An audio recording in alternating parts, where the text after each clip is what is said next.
muita alegria que nós, mais uma vez, podemos entrar no seu lar com uma palavra de esperança. Esse é o programa da Primeira Igreja Presbiteriana Independente de Marília, o Momento Água Viva, o momento em que nós cremos. Deus tem água para dessedentar a nossa sede, tem pão para saciar a nossa fome, e o desejo do nosso coração é que o Senhor Jesus, neste instante, possa abençoar você e a sua família. Hoje, inclusive, a nossa palavra é essa, é uma palavra para a sua família, é uma palavra para a sua casa, para o seu lar. É uma palavra de esperança, buscando conforto, buscando consolo, buscando, de fato, no Senhor Jesus, uma saída para muitas das nossas demandas, para os nossos becos. Há uma saída e Jesus certamente é essa saída, é esse caminho. Que Deus abençoe muito a sua vida hoje, que o Senhor possa abençoar muito a sua casa e a sua família. Eu quero orar com você agora, pedindo a bênção de Deus sobre este momento, pedindo que o Senhor Jesus possa falar comigo, possa falar com você, possa trazer ao nosso coração o seu alento e a sua esperança. Vamos orar. Senhor Deus Todo-Poderoso, eu quero pedir ao Senhor que neste momento abençoe a essa família, a essa casa, a esse lar, Senhor, que permite a entrada do Teu Santo Espírito através desse momento de oração, através deste momento de intercessão. Eu quero pedir que o Senhor, ó Deus, nesse momento traga-nos uma palavra viva, uma palavra de fé, uma palavra de esperança e uma palavra de renovação espiritual. Estende as Tuas mãos para abençoar a cada pessoa que me ouve, Senhor, a cada família, Senhor, que será neste momento, ó Pai, influenciada pela oração e pela palavra. Que o Senhor esteja conosco, nos abençoando e nos orientando, nos dirigindo e nos guiando. Nós abençoamos esta casa em nome de Jesus. Amém. Amém. Que Deus abençoe você. Eu gostaria de compartilhar hoje uma palavra que se encontra no Evangelho de Lucas, no capítulo 8. Esta palavra no Evangelho de Lucas nos conta, nos relata a experiência de crise que uma família vivenciou, experimentou. Nessa experiência de crise, Jesus se revelou como a única esperança. De fato, a família em nossos dias vive entre a crise e a esperança. A crise que vai se instalando, que vai se estabelecendo e tentando se perpetuar no seio da família, e a esperança que só Jesus pode nos conceder. Por isso eu gostaria de convidar você agora a ouvir atentamente esse texto da Palavra de Deus que se encontra no Evangelho de Lucas, capítulo 8. Eu lerei os versos 40 a 42 e depois a partir do verso 49. A Palavra de Deus diz assim: Ao regressar Jesus, a multidão o recebeu com alegria, porque todos o estavam esperando. Eis que veio um homem chamado Jairo, que era chefe da sinagoga, e prostrando-se aos pés de Jesus, lhe suplicou que chegasse até sua casa, pois tinha uma filha única de uns 12 anos, que estava à morte. Falava ele ainda, verso 49, quando veio uma pessoa da casa do chefe da sinagoga, dizendo: Tua filha já está morta, não incomodes mais o mestre. Mas Jesus, ouvindo isto, lhe disse: Não temas, crê somente e ela será salva. Tendo chegado à casa, a ninguém permitiu que entrasse com ele, senão Pedro, João, Tiago e bem assim o pai e a mãe da menina. E todos choravam e pranteavam. Mas ele disse: Não choreis, ela não está morta, mas dorme. E riam-se dele, porque sabiam que ela estava morta. Entretanto, ele, tomando-a pela mão, disse-lhe em voz alta: Menina, levanta-te. Voltou-lhe o espírito, ela imediatamente se levantou e ele mandou que lhe dessem de comer. Seus pais ficaram maravilhados mas ele lhes advertiu que a ninguém contassem o que havia acontecido. Essa é a palavra de Deus, é a palavra de Jesus para o nosso coração. A família está entre a crise e a esperança. E a pergunta que fazemos diante disso é: há esperança para a família? Há algum tempo eu colecionei alguns recortes de jornais que falavam sobre a crise da família. Na verdade, a maioria desses recortes vinham das páginas policiais.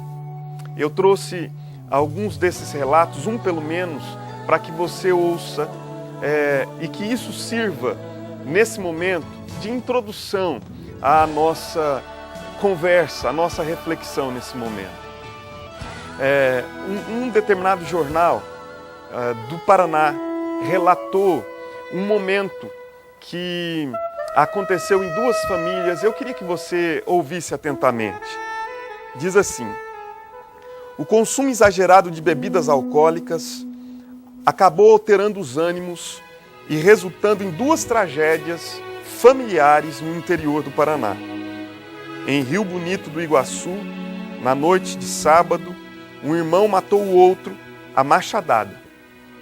Um de 29 anos, o outro de 27 anos, estariam bebendo juntos quando se desentenderam. Um acertou 2 golpes de machado na cabeça do outro irmão, que chegou a ser atendido em 2 hospitais, mas morreu na tarde do domingo. O pai assistiu à briga e contou aos policiais onde o irmão agressor estava escondido, sendo preso em flagrante. Em Inácio Martins, outra cidade do interior paranaense, a fatalidade aconteceu em um bar. Pai e filho foram juntos beber na noite de sábado. Depois de vários copos, se desentenderam. Faltando 5 minutos para meia-noite, o filho, de 22 anos, puxou uma faca e acertou o pai. Foram 41 facadas. O pai, de 48 anos, morreu na hora. Coube à mãe, mulher do morto e mãe do assassino, chamar a polícia. O filho está foragido. Este relato nos fala um pouco da crise que nós vivemos como família. É apenas uma ilustração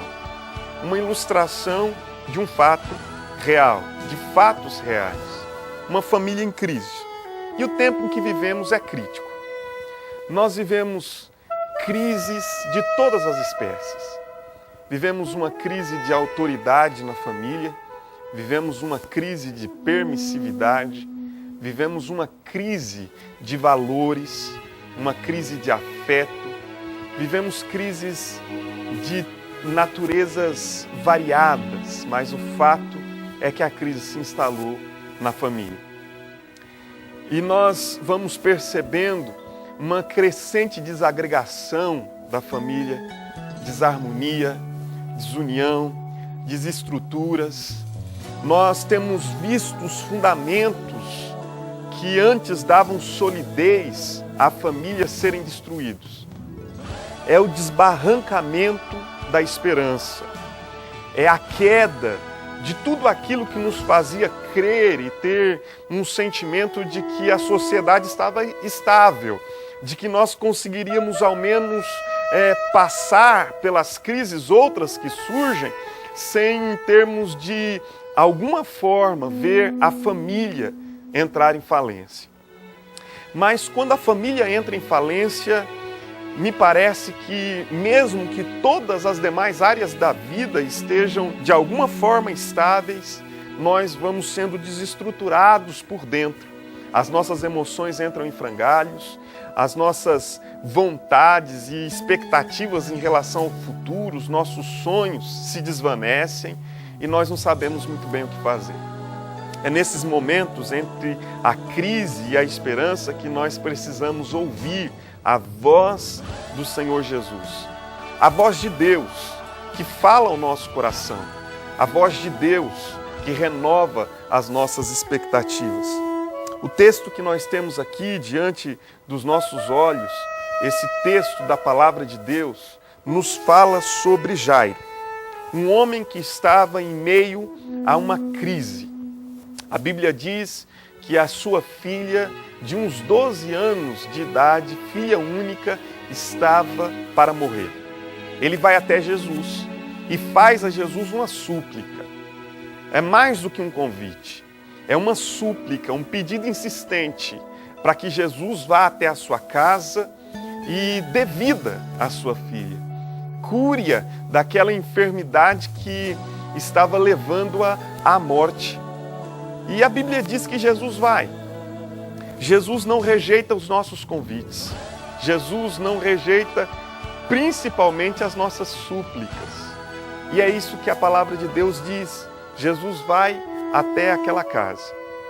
Se você ler todo o relato, nós não fizemos isso, li somente aquilo que nos interessava para esse momento, mas a Bíblia diz que no meio do caminho, entre o momento em que o homem faz o pedido a Jesus até a casa desse homem chamado Jairo, acontece uma intercorrência. Jesus é tocado por uma mulher que possuía um fluxo contínuo de sangue, que uma hemorragia permanente que não lhe dava sossego. E quando ela toca em Jesus, essa mulher é curada. O fato é que nessa intercorrência, talvez tenha se passado minutos, horas, e aquele homem tem que lidar também com o drama da espera. Ele tem que lidar com o drama de aguardar Jesus operar, realizar o seu ministério ao longo do caminho. E a Bíblia diz que enquanto Jesus ainda falava com aquela mulher a respeito da cura e com a multidão que se aglomerava, chegam alguns homens da sua casa e lhe dizem o seguinte: não incomodes mais o mestre, a tua filha já está morta, não há mais o que fazer, chegamos ao fundo do poço, não há mais luz no fim desse túnel, não há mais o que fazer. Morreu-se toda a esperança. A sua filha não vive mais. Jesus olha para aquele homem e diz: não temas, creia somente. A sua filha será salva. E então Jesus vai com eles e a Bíblia diz que um milagre acontece. Eu queria convidar você nesse momento a refletir comigo sobre algumas questões que esse texto faz emergir e traz à nossa mente, ao nosso coração. A primeira delas é sobre esse humilde pedido de um homem chamado Jairo. É um humilde pedido. Esse homem era um homem de uma situação na sociedade judaica de bastante proeminência. Ele não era qualquer um. A Bíblia diz que ele era chefe da sinagoga. Era um homem que possuía um certo status. Ele tinha um lugar de principal na sociedade. A sinagoga certamente era uma instituição central na cultura judaica. E esse homem era chefe de uma sinagoga. A Bíblia diz que esse homem precisa descer do seu lugar de proeminência e ir até Jesus.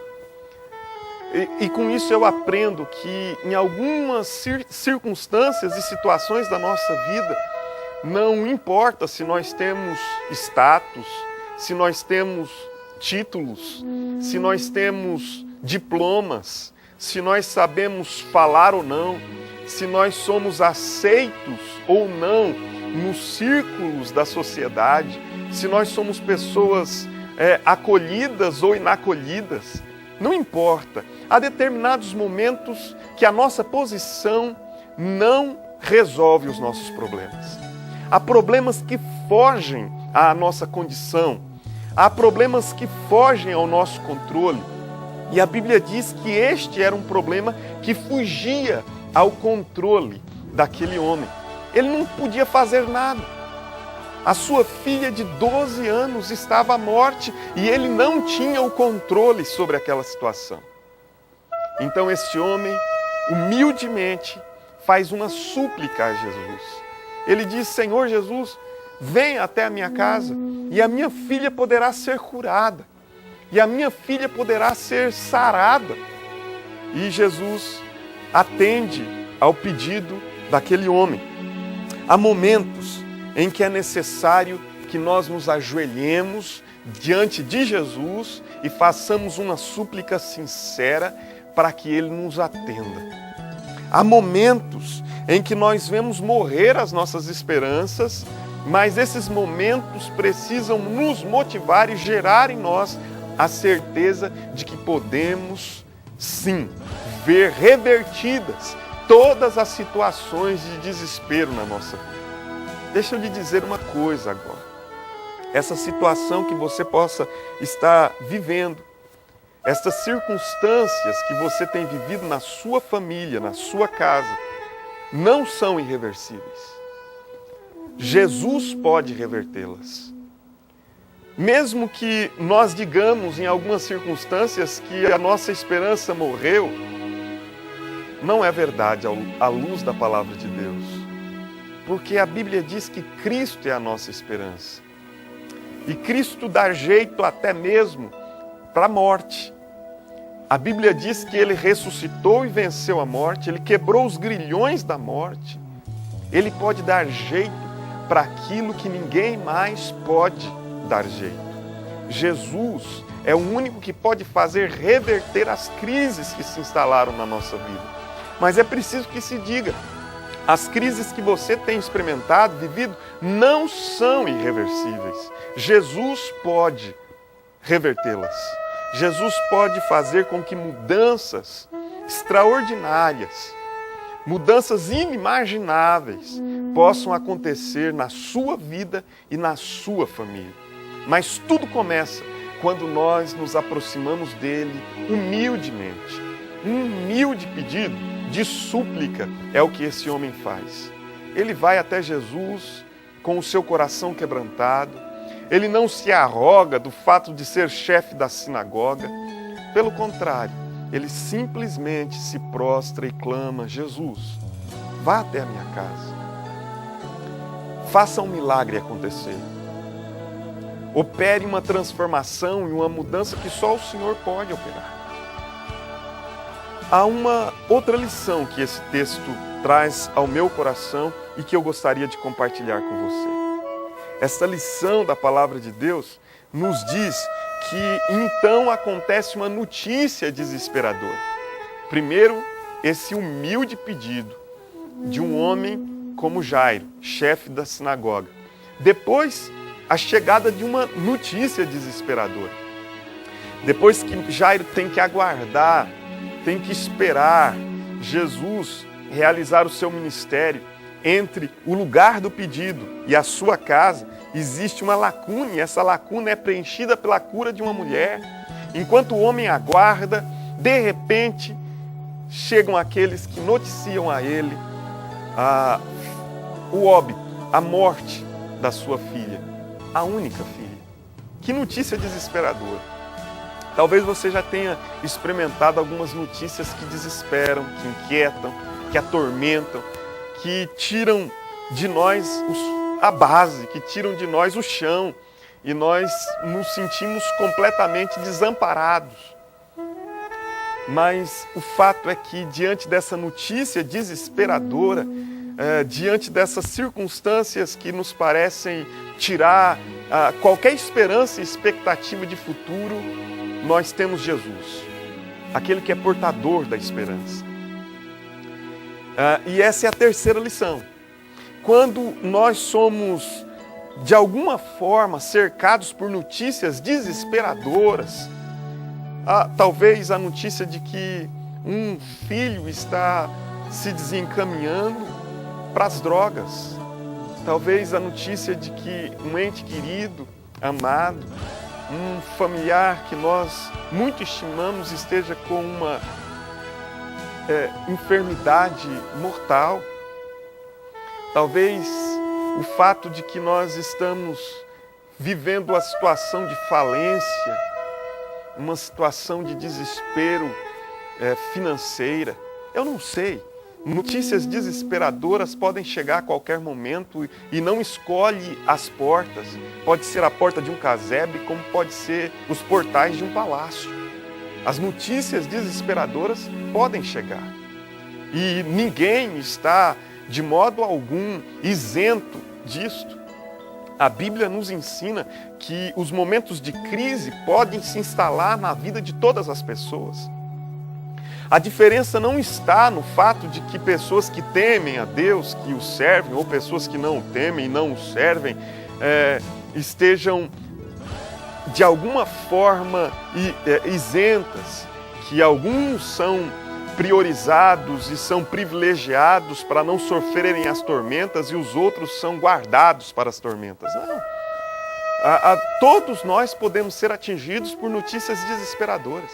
A diferença não está na tempestade, a diferença está nos fundamentos, nas bases que sustentam a nossa vida e que sustentam a nossa família. Se você constrói a sua casa sobre a rocha, a palavra de Deus diz que a sua casa não cai. Mas se você constrói a sua casa sobre a areia, esse fundamento é muito frágil e diante da notícia, por menor que seja, de desespero e de angústia, os fundamentos se desfazem, os pilares caem, ela desaba, é grande a sua ruína. Então eu gostaria de te dizer, nesta hora, se você for encontrado por uma notícia desesperadora, não inquiete o seu coração, vá até Jesus, continue confiando nele, porque ele é o único portador de esperança. Veja que a palavra de Deus então nos diz que diante daquela situação, Jesus olha para Jairo no verso 50 e diz: não temas, Jairo, creia somente. E a minha palavra a você nesta hora é que você não tema, que você creia somente. E Jesus pode mudar, reverter todas as situações que você tem experimentado. Talvez situações desesperadoras, é fato, é verdade. Mas Jesus pode mudá-las. Jesus pode revertê-las. Ele tem uma mensagem de esperança para você e para a sua casa. E a mensagem de Jesus é: não temas, creia somente. É incrível como o mundo, o tempo em que nós vivemos, de um lado pranteia, chora as crises da família, como acontecia ali quando Jesus chega àquela casa, alguns pranteiam, choram, mas quando Jesus diz: a menina não está morta, ela apenas dorme, eles riem. Vivemos nesse dilema entre chorar as crises da família e crer na única esperança para a família, que é Jesus. Então a Bíblia diz que Jesus chama o pai, a mãe daquela menina, os seus discípulos mais próximos, Pedro, Tiago, João, eles entram num quarto e ali o milagre acontece. Você e a sua casa podem ver o milagre acontecer. Creia apenas, não temas. Eu quero orar com você nesse instante. Feche os olhos. Aí onde você está, talvez se ajoelhe. Se esse for um pedido como de Jairo, provavelmente você vai se ajoelhar e clamar. Vamos orar. Deus amado, eu quero abençoar essa família agora e pedir que esta casa possa experimentar o milagre de Jesus, possa experimentar o toque majestoso de Cristo Jesus, que pode reverter e mudar todas as circunstâncias da nossa vida. Senhor, cuida do coração desta mãe, cuida do coração deste pai, abençoa este filho, abençoa, Senhor, esta casa que tem sofrido com enfermidades, que tem sofrido, Senhor, com problemas de vícios, com opressão, com desemprego. Traz, Senhor Jesus, para esta casa mais do que a solução dos problemas. Traz a salvação que só pode proceder de Ti. Eu peço esta bênção sobre esta família, em nome de Jesus e para a glória de Deus. Amém e amém. Que Deus o abençoe poderosamente. Essa é a nossa mensagem para você. Essa é a mensagem da Primeira Igreja Presbiteriana Independente de Marília. A mensagem é: não temas, creia somente. Que Deus te abençoe, em nome de Jesus. Amém. Glória ao teu nome, Senhor.